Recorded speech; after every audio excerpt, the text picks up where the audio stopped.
औज़ुबिल्लाहिमिनश्शैतानिर्रजीम बिस्मिल्लाहिर्रहमानिर्रहीम। Lecturer Mohammad Irfan Khan, superior group of colleges Mianwali. बच्चों, आज का जो हमारा चैप्टर नंबर 5 का डिस्कशन का टॉपिक है वो है फेज चेंज। तो what are the energetics of phase change? तो फेज चेंज क्या होता है जी? Whenever a matter undergo a physical और chemical change, it always accompanied energy change. जब कभी भी मैटर की फिजिकल चेंज आती है मैटर में, या कोई केमिकल चेंज आती है, तो उसके साथ क्या होता है, एनर्जी में भी चेंज आती है। ये जो एनर्जी में चेंज आती है, ये इंटरमालिकुलर फोर्सेस की स्ट्रेंथ को मेजर करती है। This change in energy is the quantitative measurement of strength of intermolecular forces. जितना एनर्जी में चेंज ज्यादा आएगा, उतना इंटरमालिकुलर फोर्सेस की स्ट्रेंथ ज्यादा होगी।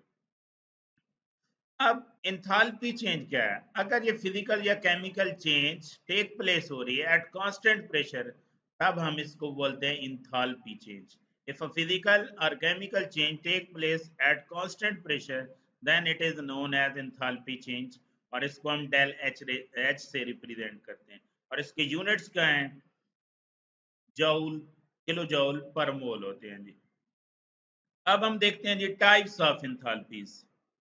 तो बच्चों, हमारे पास तीन टाइप्स की इंथाल्पीज हैं जी। मोलर हीट ऑफ फ्यूजन या enthalpy of fusion, molar heat of vaporisation, molar heat of sublimation. तो मोलर हीट ऑफ फ्यूजन क्या होती है? ये वो हीट है जिसमें हम 1 मोल सॉलिड को लिक्विड में कन्वर्ट करेंगे अपने ही मेल्टिंग पॉइंट पे एट 1 एटमॉस्फेरिक प्रेशर पे। The amount of heat required by 1 mole of solid to melt it into the liquid at its melting point at 1 atmospheric pressure, this is known as heat of fusion। तो water देखें जी, ये water है जी हमारे पास solid, तो हम इसको liquid में convert कर रहे हैं, फ्यूज कर रहे हैं, मेल्ट कर रहे हैं, तो इसकी हीट ऑफ फ्यूजन कितनी है? 6 किलो जूल पर मोल। अब इसकी सिग्निफिकेंस क्या है जी? इसकी सिग्निफिकेंस है कि heat of fusion play a significant role in the study of glaciers and ice sheets। ये हमें स्टडी ऑफ ग्लेशियर्स और आइस शीट को समझने में हेल्प करती है। Amount of heat required to convert 1 mole of solid its into liquid at its melting point। तो ये मोलर हीट ऑफ फ्यूजन है। तो as water has high heat of fusion, water की heat of fusion बहुत high है। ice requires a lot of energy to melt, ice को melt होने के लिए बहुत ज्यादा एनर्जी चाहिए। तो due to low melting this makes the glaciers। अब इसको मेल्ट होने के लिए बहुत ज्यादा हीट चाहिए, तो इस वजह से इसकी मेल्टिंग लो है। अब ये लो मेल्टिंग क्या करती है? This makes the glaciers heavier. जब ये बर्फ पिघलेगी नहीं, तो फिर क्या होगा? वो this makes the glaciers heavier and thicker, which slow down their movement, उनकी मूवमेंट को स्लो कर देगी। In the polar regions like north pole and south pole को हम पोलर रीजन कहते हैं। इक्वेटर के एक साइड पे नॉर्थ होता है और एक साइड पे साउथ पोल होता है, तो वहाँ टेम्परेचर लो होता है। In the polar region like north and south pole, very low temperature stop the ice from melting. तो टेम्परेचर लो होने की वजह से आइस मेल्ट नहीं होती। Over a time a lot of ice builds up in these areas। This is how large ice covered regions called polar ice caps are formed। ठीक है जी। तो ये हमें ग्लेशियर्स की स्टडी करने में हेल्प करती है। कौन? Molar heat of fusion. वो कह रहा है कि ये जो हमारे पास इक्वेटर के एक साइड पे नॉर्थ और साउथ पोल होते हैं, वहां पे टेम्परेचर लो होने की वजह से आइस मेल्ट नहीं होती। ये मेल्टिंग का प्रोसेस स्लो होता है, जिसकी वजह से ये ग्लेशियर बना देती है, बर्फ के बड़े बड़े तोदे बन जाते हैं, और इन्हीं को हम क्या बोलते हैं, पोलर आइस कैप कहते हैं। अब polar ice caps are important in regulating the earth temperature by reflecting sunlight. ये polar ice cap जो हैं जमीन का टेम्परेचर रेगुलेट करने में हेल्प करते हैं.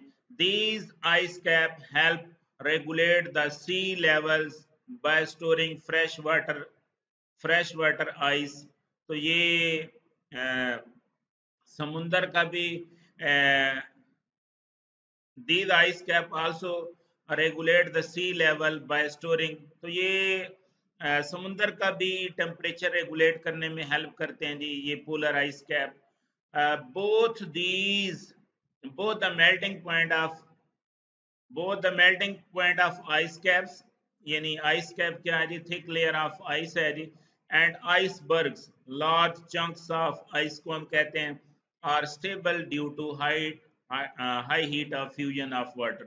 तो ये जो मेल्टिंग ऑफ आइस कैप है और आइसबर्ग्स है, ये स्टेबल है, इनकी मेल्टिंग लो होती है. वजह क्या है, वाटर की हीट ऑफ फ्यूजन हाई होने की वजह से.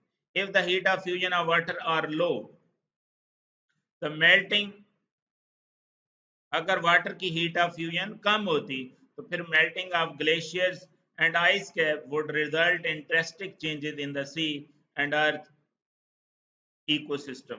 तो फिर क्या होता कि ये जमीन का टेम्परेचर भी बहुत ज्यादा बढ़ जाता, और समुंदर के अंदर भी टेम्परेचर चेंज हो जाता है, जिसकी वजह से इकोसिस्टम, जो वहां पे जानदार रहते हैं समुंदर में और जो जमीन पे रहते हैं, ये दोनों इससे इफेक्ट होते जी.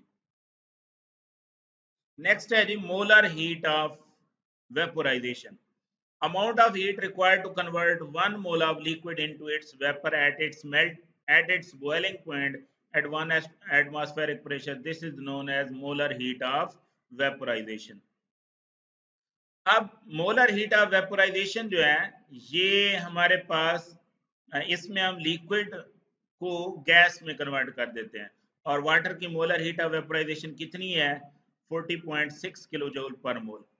अब कहता है कि ये जो वाटर की हीट ऑफ वेपोराइजेशन है, ये NH3 और HCl की निस्बत क्यों ज्यादा है, क्योंकि बेटा जी आपको पता है कि वाटर पर मॉलिक्यूल 2 हाइड्रोजन बॉन्ड बनाता है. NH3 के अंदर एक है हाइड्रोजन बॉन्ड, और HCl के अंदर तो वीक फोर्सेस हैं, डाइपोल फोर्सेस. तो जितनी इंटरमॉलिक्यूलर फोर्सेस स्ट्रांग होगी, उतनी हीट ऑफ वेपोराइजेशन ज्यादा होगी. तो why heat of vaporisation of water is greater than HF and NH3, तो इसकी रीजन यही है, intermolecular forces. Molar heat of sublimation. Sublimation क्या होता है, इसमें हम सॉलिड को डायरेक्टली गैस में कन्वर्ट करते हैं. Amount of heat required to convert 1 mole of solid sublimes to give vapors at a particular temperature at 1 atm pressure. This is known as molar heat of sublimation. तो ये water की molar heat of sublimation कितनी है, 50.9 kilo joule पर मोल. अब बच्चों ये हमारे पास हम देखते हैं कि ये सारी पॉजिटिव होती हैं. वजह क्या है, इन सब के लिए हीट रिक्वायर्ड होती है, तो इस वजह से ये एंडोथर्मिक प्रोसेस है, तो पॉजिटिव होंगी. अब मजे की बात है जी कि मोलर हीट ऑफ सब्लिमेशन सबसे ज्यादा होगी, क्योंकि इसमें हम सॉलिड को डायरेक्टली वेपर में कन्वर्ट कर रहे होते हैं. अब इन दो में देखते हैं जी मोलर हीट ऑफ वेपराइजेशन क्यों ज्यादा होती है और मोलर हीट ऑफ फ्यूजन से. मोलर हीट ऑफ वेपराइजेशन में हम क्या कर रहे होते हैं, लिक्विड को वेपर में कन्वर्ट कर रहे होते हैं, और मोलर हीट ऑफ फ्यूजन में हम क्या करते हैं, सॉलिड को लिक्विड में कन्वर्ट करते हैं.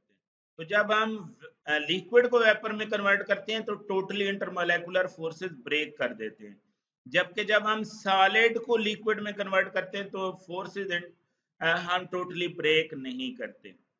दूसरा कि मोलर हीट ऑफ वेपोराइजेशन में बच्चों लार्ज चेंज आती है पार्टिकल के दरमियान, यानी इंटरमोलेकुलर डिस्टेंस में लार्ज चेंज आती है, क्योंकि वेपर्स में पार्टिकल दूर दूर पड़े होते हैं जी. तो इस यहाँ पे हम टोटली इंटरमोलेकुलर फोर्सेस को जब ब्रेक कर देते हैं तो लार्ज चेंज आती है इंटरमोलेकुलर फोर्स, इंटरमोलेकुलर डिस्टेंसेस में, ठीक है। जबकि मोलर हीट ऑफ फ्यूजन में क्या होता है, यहाँ टोटली फोर्सेस हम ब्रेक नहीं करते, तो इंटरमोलेकुलर डिस्टेंसेस में भी स्मॉल चेंज आती है। तो इन दो रीजन की वजह से, number one totally forces break करने की वजह से, और दूसरा large change in intermolecular distances की वजह से molar heat of vaporisation molar heat of fusion से ज्यादा होती है। तो बच्चों आज का ये लेक्चर था, उम्मीद है आज का लेक्चर आपको समझ आ गया होगा।